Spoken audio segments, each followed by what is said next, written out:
Hi friends, குக்கரில் வந்து இப்போ எண்ணெயும் நெய்யும் ஊற்றிட்டு மசாலா ஆட் பண்ணியிருக்கேன். இந்த மசாலா எப்படி செய்கிறதுன்னு பார்க்கலாம். பட்டை வந்து ஒரு 20 பட்டை, வரமிளகா, ஏலக்காய், லவங்கம் எல்லாமே சைடில் எவ்வளோன்னு கொடுத்துருக்கேன் பாருங்கள். ஒரு 20 எடுத்துக்கோங்க. மிளகாய் மட்டும் ஒரு 20லேருந்து 25 அளவுக்கு எடுத்துக்கோங்க. உங்களுடைய காரத்துக்கு ஏற்ப எடுத்துக்கோங்க. நல்லா வறுத்துக்கணும். நல்லா வறுத்து மிக்சியில் போட்டு அரைச்சிக்கோங்க. அரைக்கிறப்போ வந்து கொஞ்சம் நெருன்னு இருக்கும். அப்புறம் கொஞ்சம் தண்ணி சேர்த்து அரைச்சிக்கோங்க. திறக்கிறப்போ பார்த்து திறங்க, கொஞ்சம் காரம் அடிக்கும்.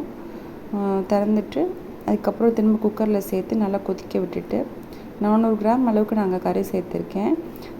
எங்களுக்கு வீட்டில் வந்து கறி அவ்வளோவா சாப்பிட மாட்டாங்க, பிரியாணியில் போடுறத. அதனால நாங்கள் கம்மியாக போட்டிருக்கேன். நீங்கள் அதிகமாக வேணும்னா அதிகமாக போட்டுக்கலாம்.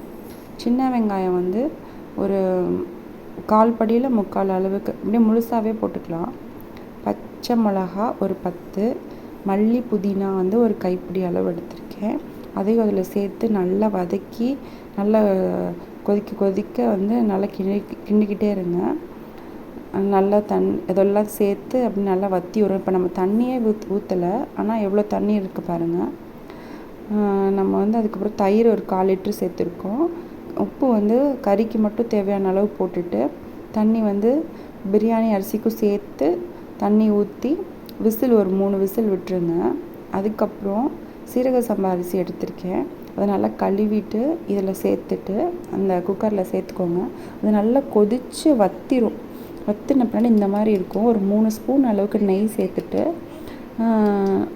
நல்லா வந்து சிம்மில் வச்சு 10 நிமிஷம் அளவு வச்சுக்கோங்க. சிம்லேயே வச்சு ஆஃப் பண்ணிடுங்க, விசில் வர வேணாம். அதுக்கப்புறம் கேஸ் அடங்கின பின்னாடி ஓப்பன் பண்ணி பார்த்தீங்கன்னா நல்லா பொழுன்னு வந்து இருக்கும். நான் யூஸ் பண்ணியிருக்க அரிசி வந்து சீரக சம்பா அரிசி. நீங்கள் எந்த அரிசி யூஸ் பண்ணுறீங்கனாலும் அதுக்கேற்ற அளவுக்கு தண்ணி வச்சுக்கோங்க.